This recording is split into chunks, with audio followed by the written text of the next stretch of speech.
Quick Hits.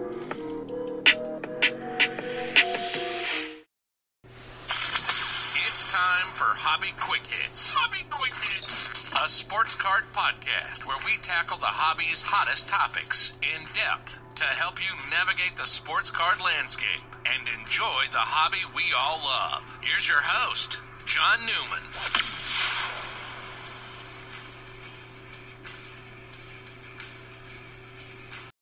Welcome to another edition of Hobby Quick Hits.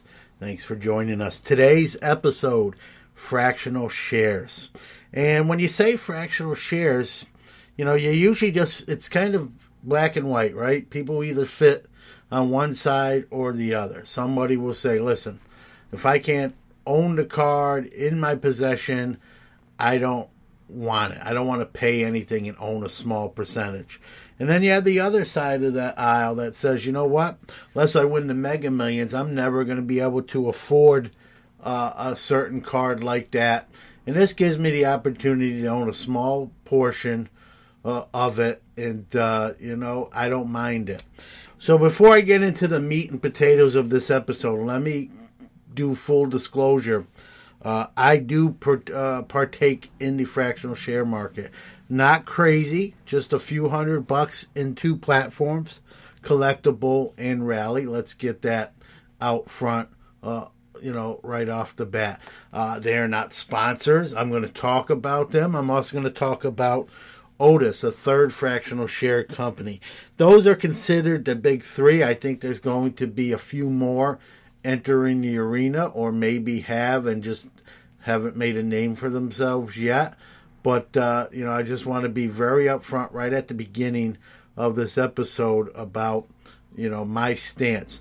Now, the funny thing is, if a few years ago, if you would have told me then that I would do fractional shares, I would laughed at you. I would have said, nah, I don't see myself doing that. That's sort of silly. I want the card in my hand. Kind of like I just said, I'm the guy that wants, you either own the card or you don't. If you've listened to me enough on this show or other shows that I've been on, I always, the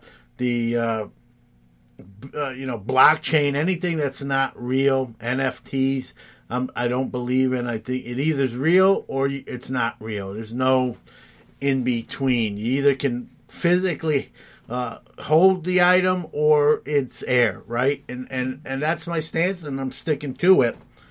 But, we're not talking about air with fractionals. These are actual items behind the shares. It's just that you're never going to own the physical copy of the card again unless you, get rich or win the lottery, right? And so it gives folks an opportunity. And let's be honest, too. When you buy shares, I can tell you, I think I'm into 6 different items, the 6 IPOs if you want. And from what I've paid to get in, the shares are already worth more than that. So if I was to sell them, I would make more than I paid in. And I think there's people who do that too. It's an investment, right? Probably buying more shares than I can, or the max out. Each company has a limit, but, to turn a profit. You may not like it, but cards have become a profit business. We talk about college sports. It's pure. No, it's not. College sports is a business. Well, everything is a business now. Pokemon cards, right? Designed to be played by kids and handled by kids. Yu-Gi-Oh! These are big business now. You don't have to do it for that reason. You don't have to like it, but you have to admit it, okay? You may not do it.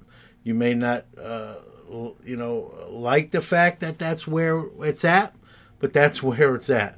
And fractionals are a business opportunity for some folks. Now, for me, I don't use it in that fashion. Most of my stuff that I bought into is Jackie Robinson type stuff, One thing's a Jackie Robinson signed second year MVP bat.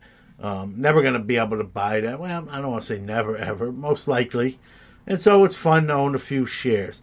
I bought into the shares of the 1948 Leaf Jackie Robinson. I bought into shares of a 53 Topps Mantle PSA 9. I bought into shares of a 57 Topps Mantle PSA 9 or 10, I believe. So I've got it all written down on all my statements. But I'm not even doing it for either case. I'm not even doing it to get rich. I'm just doing it because it's fun.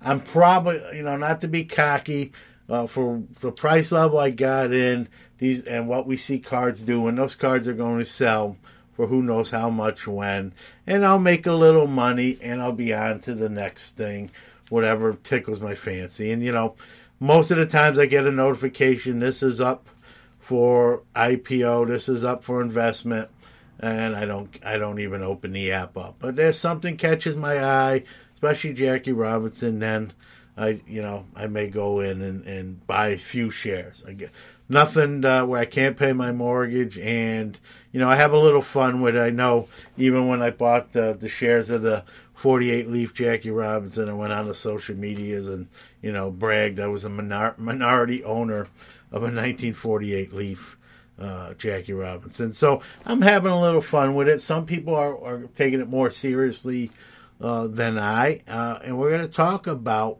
that. It also gives sellers, if you're an owner of one of these high-end, super premium, super high-value cards, it gives you an opportunity on some of these platforms. I'm going to go through the platforms here shortly and tell you, they each have sort of a different rules. Very similar, but some have different methodologies, right?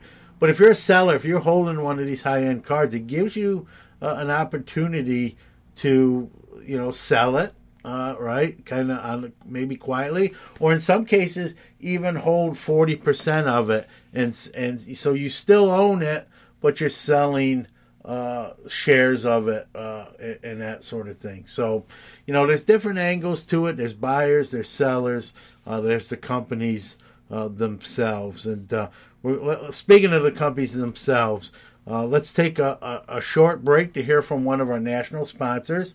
And when we come back, I'll talk a little bit about the three companies I mentioned earlier in the program and their rules and settings.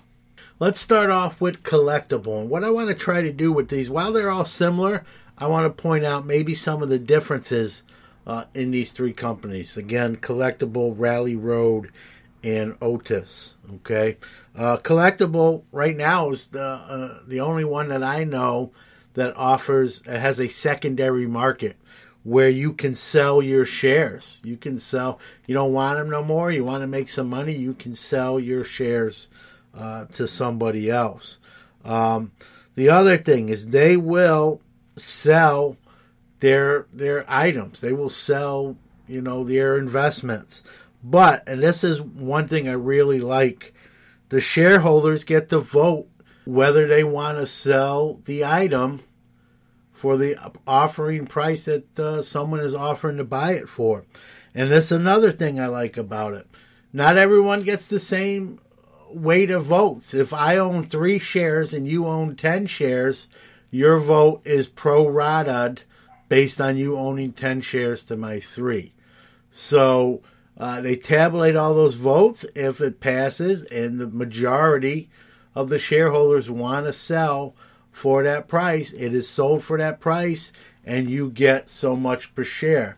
Most likely a profit, because if you're agreeing to sell, you're agreeing to sell at a profit level. So I like the fact that you really do have sort of true ownership because you get voting rights. They're the only one that I know does that at this point.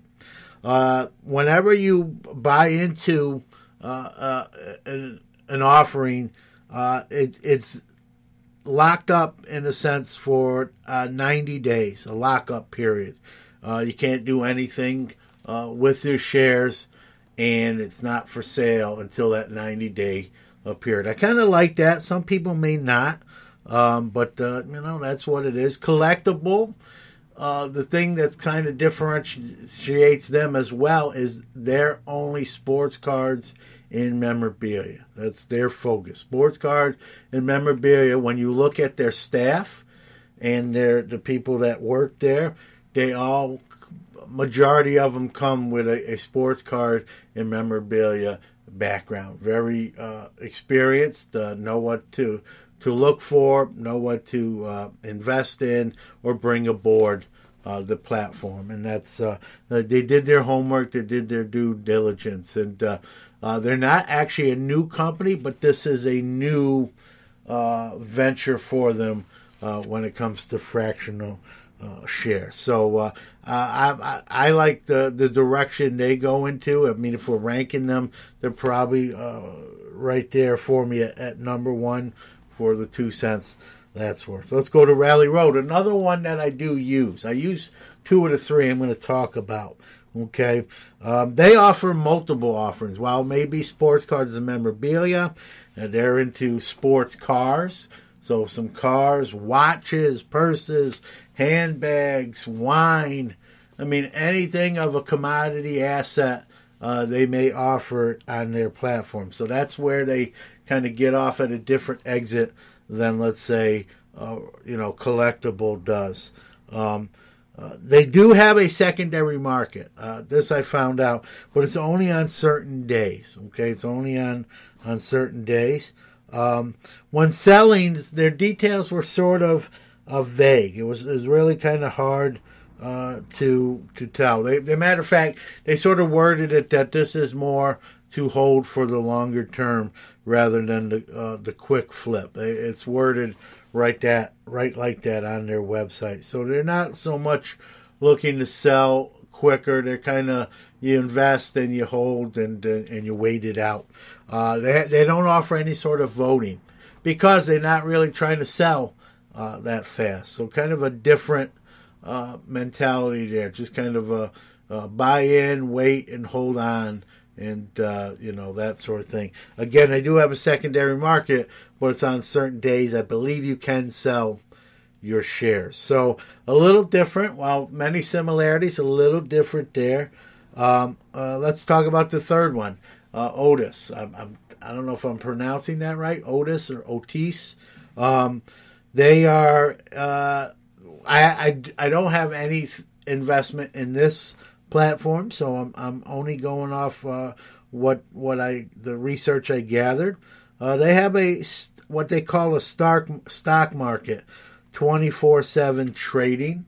They're the newer ones of the 3, so I think they're really just kind of coming into their own. I'm not sure if this market is up and operational, but they plan on having a 24/7 trading stock market where I think you can sell shares. Bids, when you sell, it uses sort of the clearing price philosophy. And what that means, folks, is whatever the highest price for the majority of the shares. So if someone offers $20 a share, but they only want 3 shares, and someone offers $15, but they want the whole lot of 20, it's going to go to the $15 because that's the most that's going to buy all the shares at the highest price for all of them. All right. Some people may not like that. I sort of like the clearinghouse method of selling shares, so keep that in mind. There is a 5% purchase fee for whatever you purchase, and a 10% selling fee. So they're getting their 15% in the end, whatever you're going to do. So this is really, once they get going, this is going to be an open market, and they're just going to make commission on the buy and sell, of it. They're almost going to be, really what they're going to be is the eBay of the 3. They're going to be where they don't even so much own the item, but they're going to profit from the purchase and sale of said item. So they're using sort of the eBay MO here on these IPOs. There's no voting because the buying and selling is taking place, in a sense, in real time. It's sort of like breaking, instant gratification. And so those are the 3 that I know something about, either participating myself or what's considered the big three in fractional shares. And, when fractional shares are not really new, they're sort of new to the hobby market. But a lot of people, I wasn't sure whether they were going to last when I first heard that this was going to come to the forefront. I think a lot of people, were wondering, or some predicted, this won't stick. People want the real cards in their hands. And we've seen what, the NFTs are doing, Top Shots and blockchain, where there's really no substance behind it, and big money is going in and out of it. And this is similar, but there is some substance there. There is a real item, behind the transactions. And so I'm going to tell you right now, you don't have to like it, you don't have to do it, but fractional shares are here for the long term. I think we're going to see new companies enter the arena. Who knows? Maybe we're going to see existing companies that just go into that line. What's to say, Topps or Panini or Upper Deck doesn't offer something maybe from their vault and have people buy into it, or products even like that. And so I think Panini sort of does that with their blockchain. You could make an argument for. So fractional shares are in the early stages, in the early innings. They are here to stay. They're not going away. You may not participate in them. You may not be for them, but that is just the way the market is. And we all know right now the hobby's exploding. All sorts of new things every couple weeks. It changes in some form or fashion. It's exciting for an old guy, quite frankly, like me, to stay on their toes.